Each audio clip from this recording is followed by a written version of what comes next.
Okay, in this practice tax return, we're going to do the tax return for John and Mary Gantman. And so you should have the source documents with you at this point. And I'm going to do something a little bit different on this video. And I'm going to use this Drake tax software demo instead of the usual Lacert tax program that I use. So just bear with me. This is actually my first tax return that I've ever done on Drake. So I may fumble around a little bit, but I just want to show you that it kind of, the consistencies from one tax software program to another, and just kind of to try to show that we can use different types of tax software to do returns. So let's give Drake a try, and I'm imagining this open create is going to be our first step here. So enter the social security number or last name. So for Mr. Gantman, John, his social 645889828. Okay, create a new return, yes. Okay, it's going to be an individual return, and we can put in the name. Okay, so that's going to create the file. Drake looks like it does filing status right off the bat here. So John and Mary are going to do married filing jointly. Okay, date of birth for John will be 9/14/49. Okay, 1949. Date of death not applicable. Retire. Let's see. What kind of work does John do? John's still working, and he is a bank teller. Okay, phone number. Let's go 818-988-3288. Okay, so a lot of the same stuff. I want to get his email. Okay, there's a lot of the same stuff that you'll see in every tax program. You can see some certain check boxes here if it was a dependent, full-time student, blind, so extra standard deduction. Similar idea. I'm liking this program so far. It looks pretty similar to Lacert, so I'm dealing with that well. And let's look at Mary's social security number. The spouse would be 684911122. Name's going to be Mary. Okay.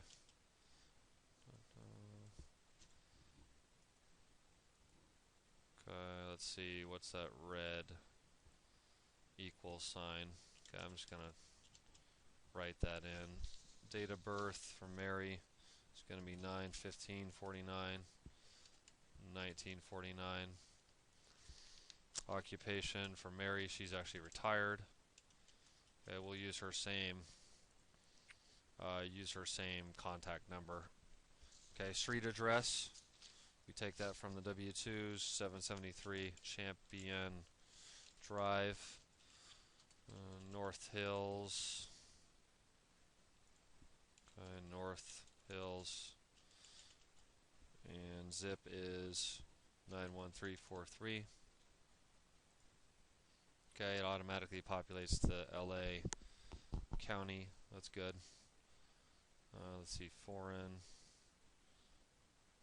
Okay, any other? Okay, so this would be the area where you put in the preparer. Okay, I actually haven't inputted any preparer information yet, so I'm going to go ahead and leave that blank. Okay, so we've got the name and address in there. Dependents, this is where it gets a little bit interesting with this tax return, because you can see on your source documents it talks about them living with the grandkids. So it looks like their daughter has 2 children, and the daughter is a single mother who has a part-time job working 20 hours per week and making $10 per hour. So the Gantmans, the grandparents, are really paying the support for these 2 children.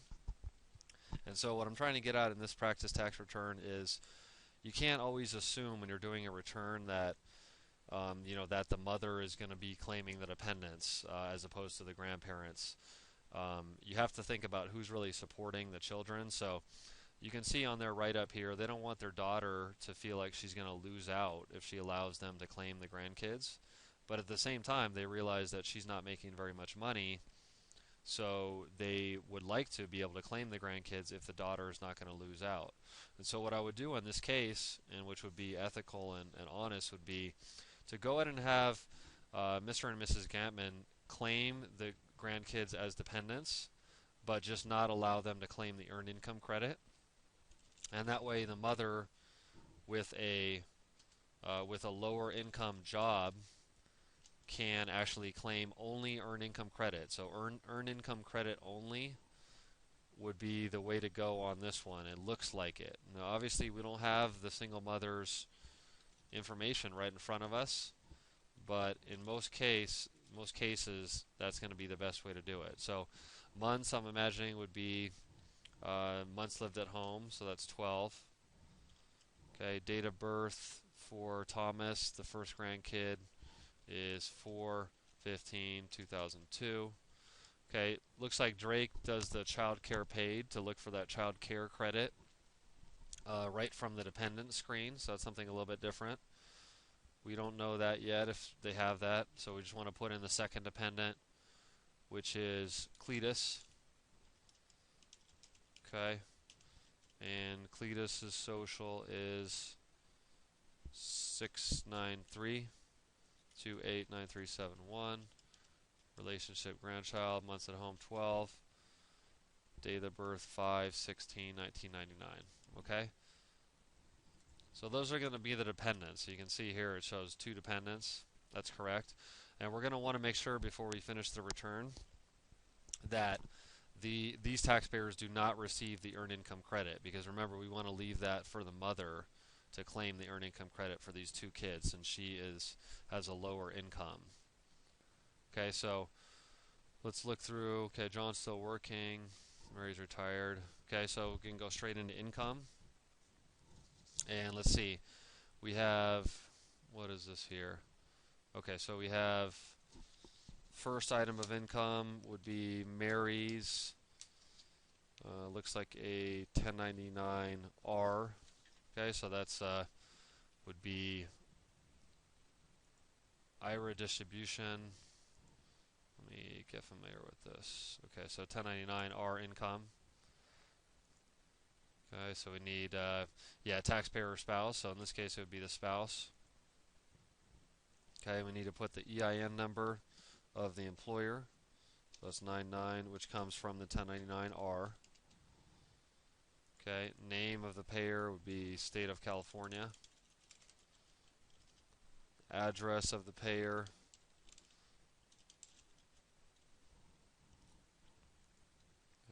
Okay, I see what it's doing. It's putting the zip code so that it can automatically populate the payer. So that's actually pretty cool. I like that. It gives you a little shortcut on that. Okay, and it's telling you the taxpayer here, so you can kind of verify all this stuff here. Gross distribution amount in this case would be $35,241. The taxable amount, because remember, box 1 and box 2 of that 1099-R can be different. So box 2 is going to be a lower amount. So in other words, not all of the distribution is taxable. Okay, so that's an important factor. Let's see, we also have federal income tax withheld of $2,419. And looks like we also have some state income tax withheld. State income tax is $895, and the state that is paid to is California. Okay, now we need to put this payer state ID number in here.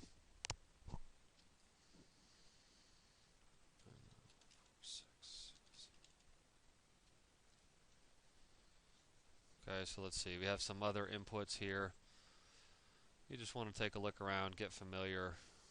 Okay, that looks like basically what we'll need. You have special tax treatments, other stuff here. So it looks like that went in okay. And we're just getting in the income at this point. We're not going to worry too much about deductions, so we get in the income.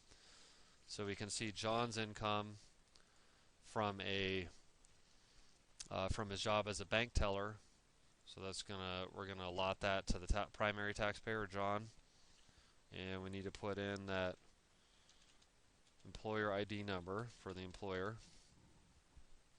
Okay, California Bank.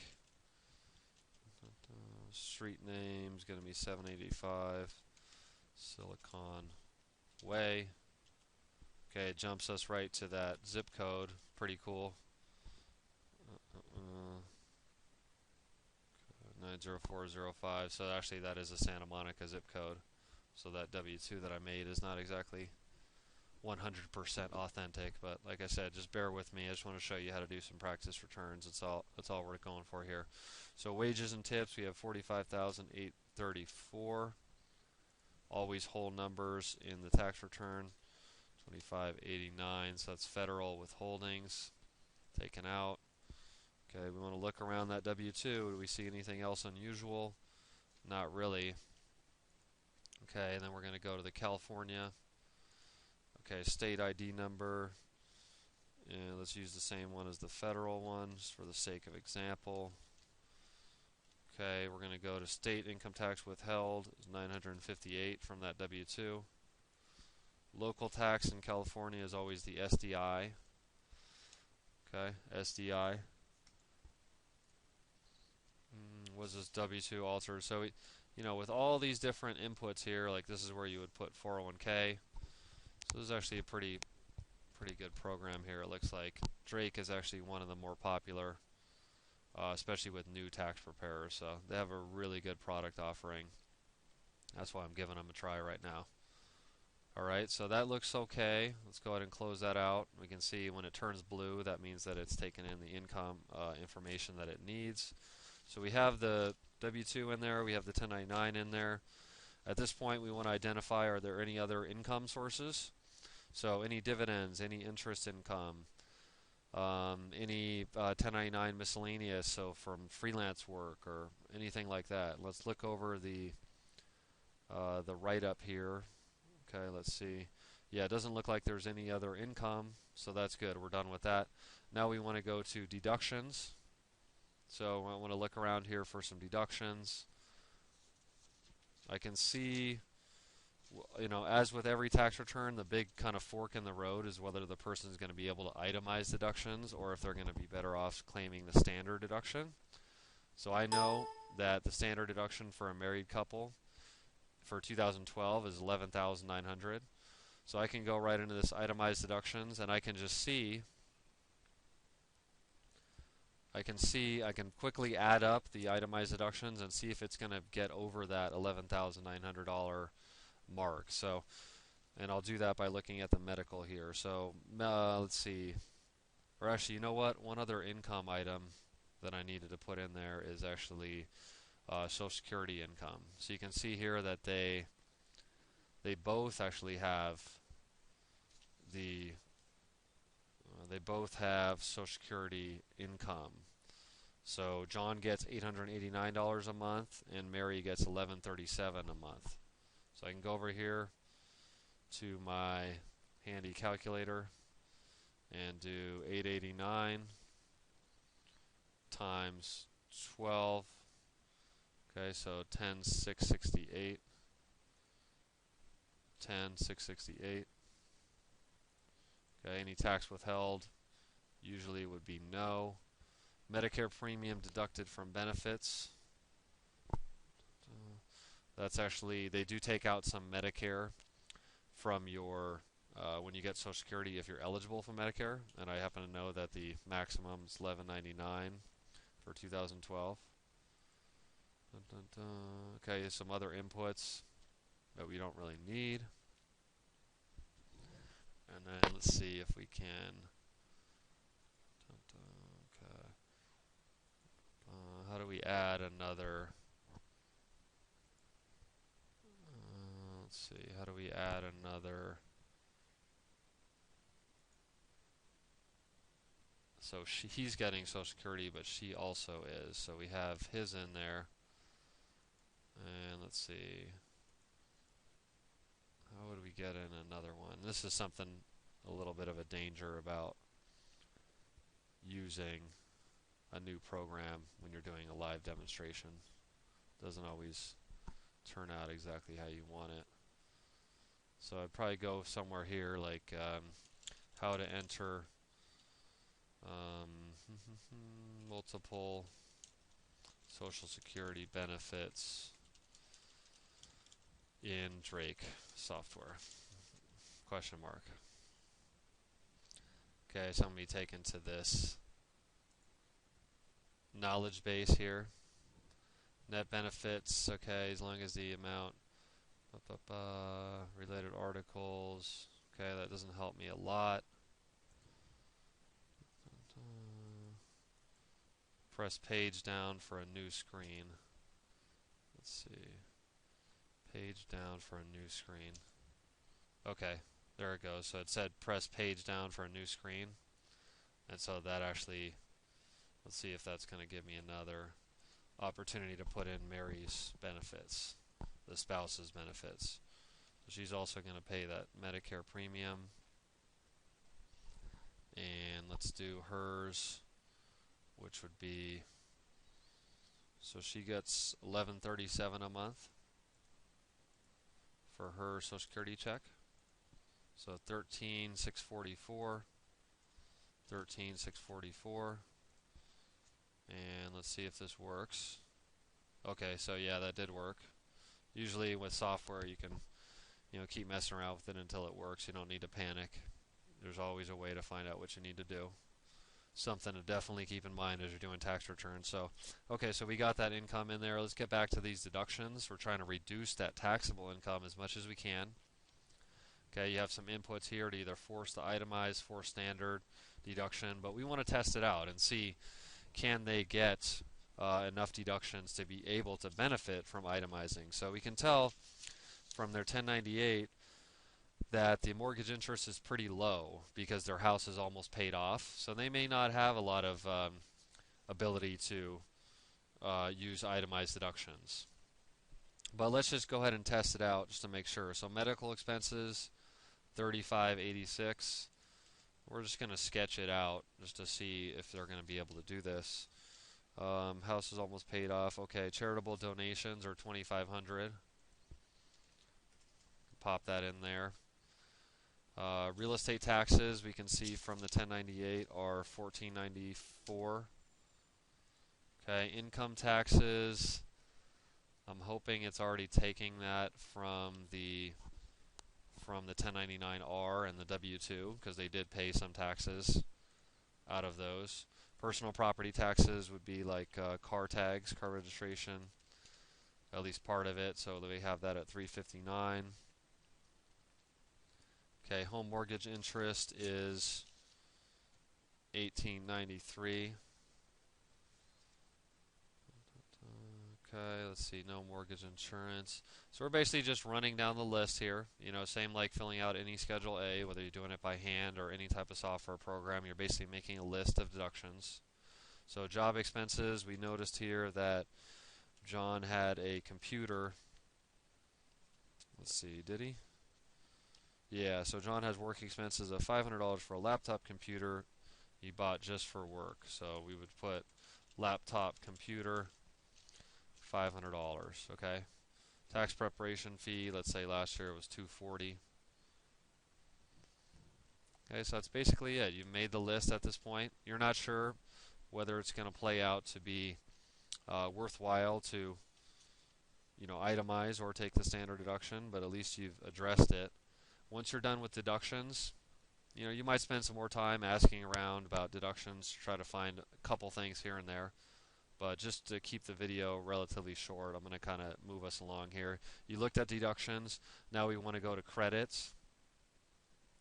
And the EIC, remember we said specifically that we don't want these taxpayers, they're not going to be eligible anyways, but we want to specifically not let them claim the EIC. So we can find some kind of an input here like EIC blocker. I can tell this here, enter no if they do not qualify for EIC.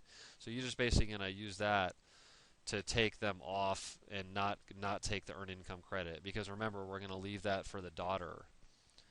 They don't want to upset her by making her get a lesser tax refund. Okay, so this is a way where they claim the dependents because they're mainly supporting the children, but she's able to claim that earned income credit, and it's something that everybody's happy on. So and it's also legal and ethical as an added bonus. Okay, so I'm going to take a look through the source documents. Doesn't look like we really have anything else. We can put in here, let's go ahead and take a look at the actual return. How are we going to do that? Okay, so view. Let's take a look here. So we've got some messages here to clear up. Okay, ETD. Okay, so keep in mind, I haven't used this before, this program, so this is all new to me. But I can tell here that this is kind of our main screen here that we need to address some things. Incorrect address, okay. Dun, dun, dun. So we have an incorrect address, that's one thing. We have notes, no distribution code, okay, that would be one that we definitely would want to look to. Okay, no distribution code. So we can go back here. Distribution code would be 7 normal distribution, so I like that note. Let's go back here. View. Okay, address. Dun, dun, dun. Messages. Okay, incorrect. Dun, dun, dun. Okay, so most of these are related to the fact that I haven't put in the preparer information, so we're okay with that because we know we don't need that. Okay, let's look at the actual. So we want to always be using the diagnostics here because it'll tell you what's wrong with the file. So these all look like stuff just related to the address and kind of the basic stuff that I don't have in this program. It's my first time using it. Well, let's look at the actual tax return and see how that looks. Okay, so we've got the name in there, we've got the social, we've got the address, we got the dependents. Okay, we have the wages here. We have the pension, the taxable amount. Here's the total amount, taxable amount. Social Security, we have the total amount and then taxable amount. So total income then, $94,000. That's not going to be eligible for earned income credit, so we don't have to worry about taking away that earned income credit from the daughter. We didn't have any other deductions here. Okay, we're moving on to page 2. It looked like they were better off taking the standard deduction. It's $11,900. That's what we thought it would be. So that's going to get knocked off the income. This exemption deduction here, they picked up 2 extra exemptions due to your idea about having them claim the dependents rather than the daughter, since the daughter is lower income and they're really supporting these kids. So they picked up 2 extra deductions there, exemptions for the kids. Again, that comes off here. Brings us to our taxable income, $67,234. The tax amount on that in the federal side is $9,214. They also get the $1,000 child tax credit, $1,000 for each kid under 17. So here's the grandkids again, reducing the tax. We have here then the total tax of $7,214, and the amount withheld from the W-2 and 1099 was $5,008. So the total payments, $5,008, is short of the tax amount. Okay, so they're going to actually owe $2,200. And you can see as you look at this tax return, you always want to, like I said, when you're giving somebody bad news, you want to at least understand what's going on and be able to explain to the person. So you can see what's happening here is the amount that's owed is due to this Social Security benefits being taxable. So when somebody's still working, they tend to tax part or most of the Social Security benefits. And so a lot of people, when they get Social Security, they don't have taxes taken out of the payment, like a W-2 where you already have taxes taken out. On the Social Security, a lot of times they won't take out any tax out of this amount. So if they're not taking any tax, and in reality it is taxable on your tax return, that is basically the tax on that amount of Social Security. So what you could suggest to the taxpayer is to have some withholdings taken out of the Social Security checks, and they actually will do that at the Social Security Administration.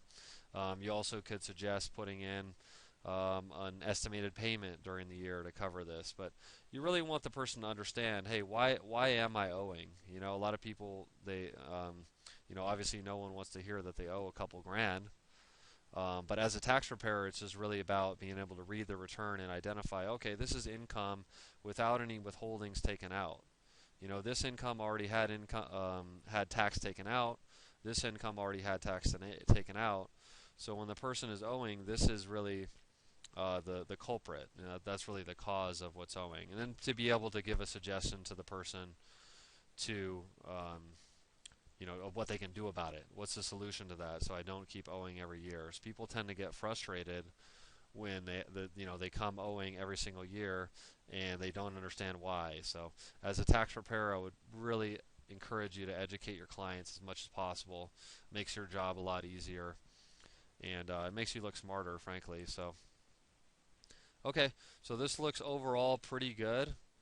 Like I said, first time using Drake software, so it was a little bit of an adventure for me. Looks like once we were all done with everything and got all these messages cleared up, most of which have to do with the address and just not having everything set up, you can go ahead and print, and you would print the tax return. Remember, you always need to get that 8879. Here's the EF. Let's see. You always need the tax return, the 8879, to be signed by that taxpayer before you close out the return. So, all right, hopefully that was helpful. Just did our tax return for John and Mary Gantman. Remember, for the daughter's tax return, because you're hoping that she can be your client as well, you would need to come in, and when you do that return, a couple of things to look out for is always claim only earned income credit only for her, because she's not eligible to claim them as dependents because they've already been claimed as a dependent. So earned income credit only. And then another thing that you would have to do to get that return correct is you have to suppress or not allow the child tax credit for the mother. Okay, so just make sure that the grandparents, John and Mary, have already gotten this credit for the two kids, Thomas and Cletus. So on the mother's return, you need to make sure not to double dip on that and take it a second time. So, but yeah, great way to get a couple new clients, and hopefully they'll be with you for a long time to come. Take care. Thanks a lot.